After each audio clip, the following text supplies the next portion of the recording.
നമസ്കാരം, ഞാൻ നിങ്ങളുടെ സ്വന്തം ജയ്. പുതിയൊരു അധ്യായത്തിലേക്ക് ഏവർക്കും സ്വാഗതം. ഇന്നത്തെ നമ്മുടെ അധ്യായം ലേസി, മടി എന്ന് പറയുന്നൊരു സെഗ്മെൻറ്റാണ് നമ്മൾ എടുക്കാൻ ഉദ്ദേശിക്കുന്നത്. ഇത് കേൾക്കുമ്പോൾ തന്നെ പല ആളുകളും പറയും, സാർ എൻ്റെ ഉള്ളിൽ അങ്ങനെയൊന്നുമില്ല, ഞാൻ അങ്ങനെ ഒരു മടിയുള്ള ഒരാളൊന്നുമല്ല, എനിക്കങ്ങനെ മടി തോന്നിയിട്ടുള്ള ഒരാളുമല്ല എന്ന് നിങ്ങൾ ചിന്തിക്കുന്നുണ്ടെങ്കിൽ തെറ്റായ ധാരണയുടെ സുഹൃത്തെ. കാരണം മടി എന്ന് പറയുന്ന സാധനം എല്ലാവരുടെ ഉള്ളിലും ഉള്ളതാണ്.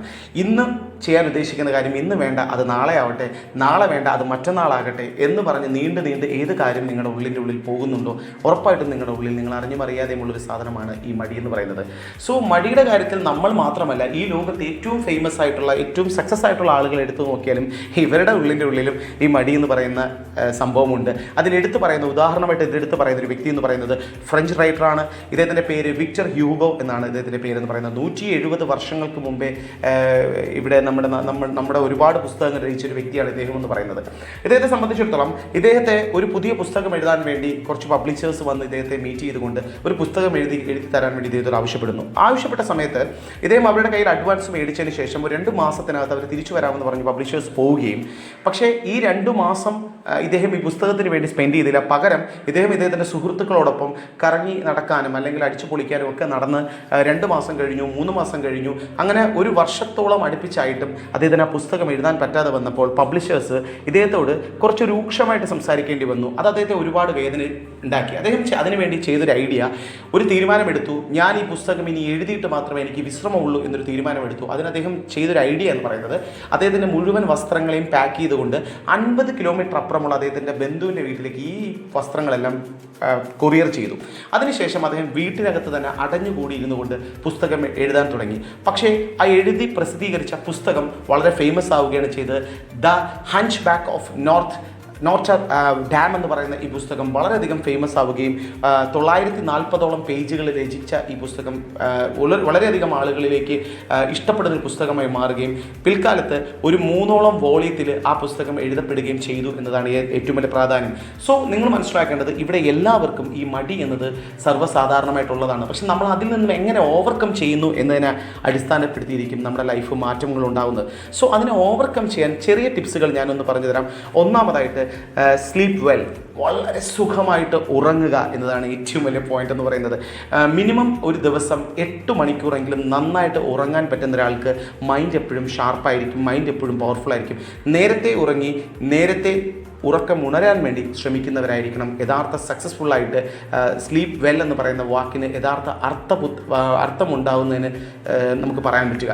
രണ്ടാമത്തെ പോയിന്റ് എന്താണെന്ന് വെച്ചാൽ ഫോളോ മെഡിറ്റേഷനാണ്. കൃത്യമായിട്ട് നിങ്ങൾക്കൊരു മെഡിറ്റേഷൻ ഉണ്ടാവണം. കാരണം മെഡിറ്റേഷൻ എന്ന് പറയുന്ന സാധനം എപ്പോഴും മനസ്സിനെയും ശരീരത്തിനെയും തണുപ്പിക്കും, അല്ലെങ്കിൽ ഒരു റിലാക്സ് ചെയ്യിപ്പിക്കും എന്നതാണ് ഏറ്റവും വലിയ ഇമ്പോർട്ടൻ്റ് എന്ന് പറയുന്നത്. മൂന്നാമത്തെ ഘടകം കൺട്രോൾ യുവർ ഫുഡ് ഹാബിറ്റ്സ് ആണ്. ഞാനിത് പല വീഡിയോസിലും പറയുന്നൊരു കാര്യമാണ്. നമ്മുടെ ശരീരത്തിന് ആവശ്യമുള്ള ഭക്ഷണങ്ങൾ കഴിക്കുക, അനാവശ്യമായിട്ട് കുത്തി നിറയ്ക്കാനുള്ളതല്ല നമ്മുടെ ശരീരം എന്ന് പറയുന്നത്. വിശപ്പിന് വേണ്ടി കഴിക്കുക, ജീവിക്കാൻ വേണ്ടി മാത്രം ഭക്ഷണം കഴിക്കുന്ന മൈൻഡ് സെറ്റിലോട്ട് ആരും മാറാതിരിക്കാൻ വേണ്ടി ശ്രമിക്കുക. അടുത്ത 4ാമത്തെ പോയിന്റ് എന്ന് പറയുന്നത് യു നീഡ് എ ഗോൾ. എപ്പോഴും നമുക്കൊരു ലക്ഷ്യമുണ്ടാവണം. ലക്ഷ്യബോധമില്ലാത്ത ഒരു വ്യക്തി അലക്ഷ്യനാണ് എന്ന് പറയാറുണ്ട്. അതുകൊണ്ട് തന്നെ നിങ്ങളുടെ ലൈഫിൽ വ്യക്തമായിട്ടുള്ള ഒരു ലക്ഷ്യമുണ്ടാകണം എന്നതാണ് ഏറ്റവും വലിയ ഇമ്പോർട്ടൻ്റ് പോയിന്റ് എന്ന് പറയുന്നത്. അടുത്ത ഒരു പോയിന്റ്, 5ാമത്തെ പോയിന്റ് എന്ന് പറയുന്നത് സെറ്റ് യുവർ ഡെയിലി ടാസ്ക്. കൃത്യമായിട്ട് പറയുകയാണെങ്കിൽ ഡെയിലി നിങ്ങളൊരു 5 ടാസ്കുകൾ നിങ്ങൾക്ക് വേണ്ടി എഴുതി വെക്കുക. ആ ടാസ്കിന് ഒരു പ്ലാനിങ് വെക്കുക. എങ്ങനെയാണെന്ന് വെച്ചാൽ ആ ടാസ്ക് എപ്പോൾ തുടങ്ങുന്നു, എപ്പോൾ അവസാനിക്കണം എന്ന് വരെ നിങ്ങൾ മെൻഷൻ ചെയ്തുകൊണ്ട് ഡെയിലി ഒരു 5 ടാസ്കുകൾ എഴുതി അത് ഫില്ല് ചെയ്യാൻ വേണ്ടി ശ്രമിക്കുക.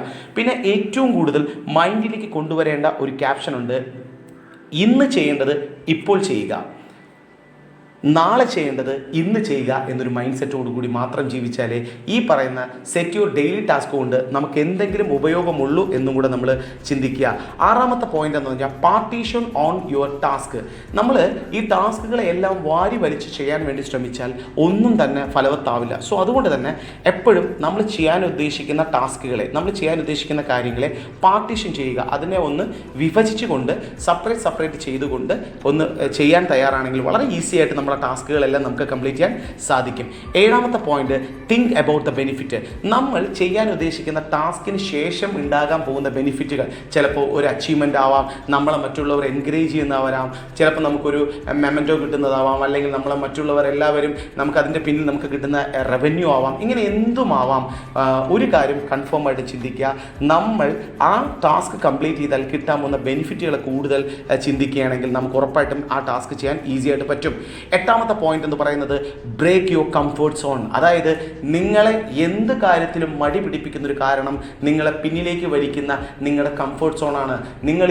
നിങ്ങൾ ചെയ്തുകൊണ്ടിരിക്കുന്ന മേഖലയിലേക്കാളും കംഫർട്ട് സോൺ ആണെങ്കിൽ നിങ്ങൾ ഒരിക്കലും അതിൽ സക്സസ് ആവത്തില്ല. പകരം ആ കംഫർട്ട് സോൺ ബ്രേക്ക് ചെയ്തുകൊണ്ട് ലൈഫിൽ റിസ്കുകൾ എടുക്കാൻ തയ്യാറാവുക. റിസ്ക് എടുക്കുന്നവൻ മാത്രമേ റിസൾട്ട് ഉണ്ടാക്കൂ എന്ന് വിശ്വസിക്കുന്ന ഒരാളാണ്.